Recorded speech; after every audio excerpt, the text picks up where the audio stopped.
Bom dia, amados irmãos. Estamos aqui para mais um Maná, hoje sexta-feira. A palavra do Senhor que no livro de Lucas, capítulo 20, sobre a respeito de Cristo ser o filho de Davi, né? Vamos ler o texto. E eles dizem, como dizem que Cristo é filho de Davi? Jesus faz uma pergunta, né? Visto como o mesmo Davi diz no livro dos Salmos, disse o Senhor ao meu Senhor, assenta-te à minha direita, até que eu ponha os teus inimigos por escabelo dos teus pés. Se Davi lhe chama de Senhor, como é ele seu filho? Aqui Jesus dá um exemplo para nós, querido. Jesus é o unigênito do Pai, é o unigênito do Deus. Unigênito quer dizer o único, né? Ele é o unigênito de Deus e primogênito entre os homens. Ele veio, José era da descendência de Davi, geração de Davi, herança de Davi.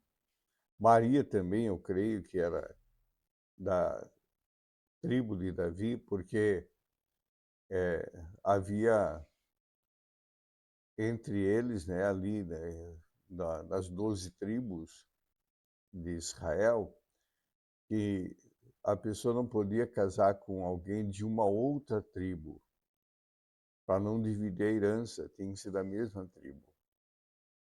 Aqui já estava, Israel já estava completamente separado, já havia o rompimento nas duas tribos, uma tribo só ficou para Davi, que por causa da aliança que Deus tinha com Davi, que foi Judá, e através, então, aqui, Judá, que é os judeus, né, os judeus, as outras tribos estavam dispersas, de Israel estavam completamente dispersas, e Maria e José eram da mesma tribo, não eram de tribos diferentes. E devido à promessa que Deus fez com Davi, lá em Crônicas, a palavra de Deus diz assim, que Deus fez uma aliança de sal com Davi. Deus é um Deus de aliança. Que suscitaria o reino dele seria eterno, não seria destruído por causa do coração de Davi, um coração temente ao Senhor, apesar de seus erros, mas um coração íntegro diante do Senhor. E Deus, então, através da geração de Davi, suscita a Jesus. Jesus vem pelo Espírito Santo, ele é gerado em Maria, e José o assume como filho, registra Jesus, vai lá no cartório, registra Jesus como seu filho. Então, Jesus passou a ser filho do homem, filho de Davi. E aí, Jesus aqui está falando assim, como é que dizem que o Cristo é o filho de Davi? Como estão dizendo que o Cristo é visto como o mesmo Davi diz no livro dos Salmos, disse o Senhor ao meu Senhor, assenta-te à minha direita. Que nesse livro de Salmos já está apontando para Jesus. E Davi ali está dizendo, disse o meu Senhor. Então, Davi não tinha força, apesar de ser um escolhido, apesar de ser a promessa na vida dele, de suscitar a herança, mas ele não tinha, Jesus não poderia vir da semente de Davi ali, senão ele não suportaria também, como nenhum homem suportaria. Então ele veio da geração, através de José, gerado pelo Espírito Santo, e sendo adotivo por José, ele se tornou filho de Davi. E essa aliança permanece E o reino de Davi não foi destruído. Tanto é que no retorno do Senhor, ele estabelecerá, ele restaurará a tenda de Davi pela aliança. E eu creio, segundo a palavra, que Davi reinará com Cristo, com Jesus na eternidade, pela palavra.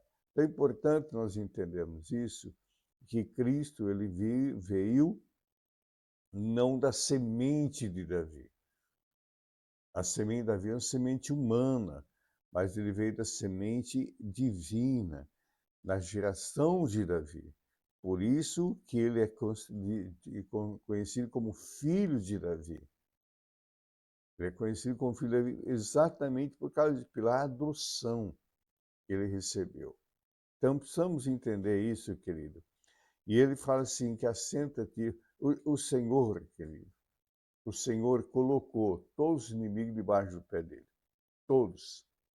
Todos. Quando ele foi morto, ele desceu ao Hades, ali ele destruiu o cativeiro, libertou as pessoas que estavam aprisionadas ali no Hades, que é o inferno, libertou aquelas pessoas, levou o cativeiro cativo aos céus e colocou o demônio a público nu com um trapo de imundície. Ele não tem mais poder. Ele já foi julgado. Ali já houve o julgamento de Satanás, seus demônios. Já houve o julgamento. Ele já colocou debaixo dos pés dele. Tá certo? Agora, pastor, mas por quê? Porque ainda não foi consumado os tempos. Haverá, agora a gente percebe tudo acontecendo, já se aproxima a consumação de todos os tempos. Quando Jesus retornar agora em glória para buscar os seus, resgatar a igreja,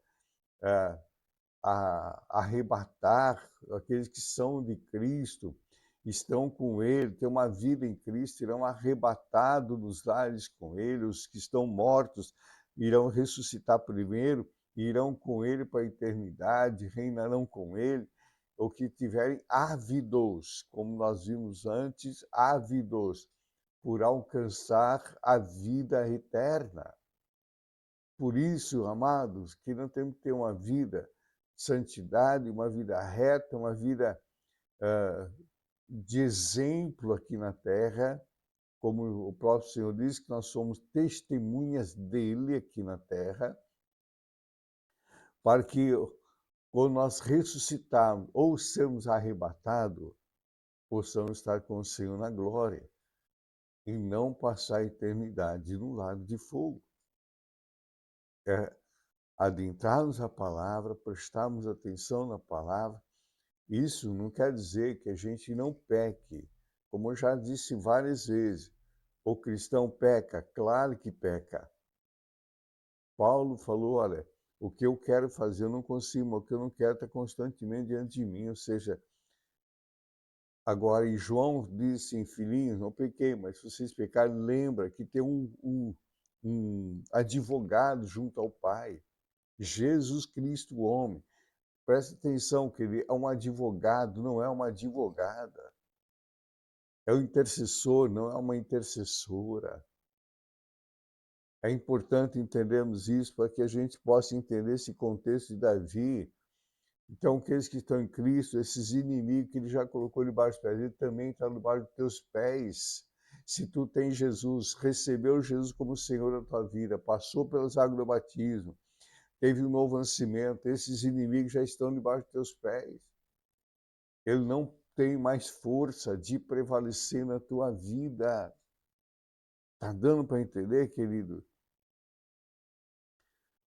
Então, isso que nós temos que entender, que essa genealogia de Jesus como filho do homem foi adotado e filho de Deus, porque ele é unigênito do Pai. Por isso que ele se tornou, Jesus se tornou primogênito entre os homens e unigênito do Pai. Percebe que essa ministração seria muito mais profunda, tá certo? Aí eu vou entrar numa área teológica, e nós vamos matar mais tempo aqui. Mas só para que tu possa entender o que está dizendo no livro de Salmos e o que Jesus está dizendo aqui, que muitas pessoas fazem uma confusão danada. Amém, querido? Amanhã é o Santo Sábado do Senhor, procure estar sempre consagrando diante de ti. Amém? Que o Senhor te abençoe e te guarde. O Senhor levando seu rosto sobre ti, tenha misericórdia de ti. Sobre ti o Senhor levanta teu rosto e te dê a paz. Uma sexta-feira abençoada a todos, em nome de Jesus. Amém.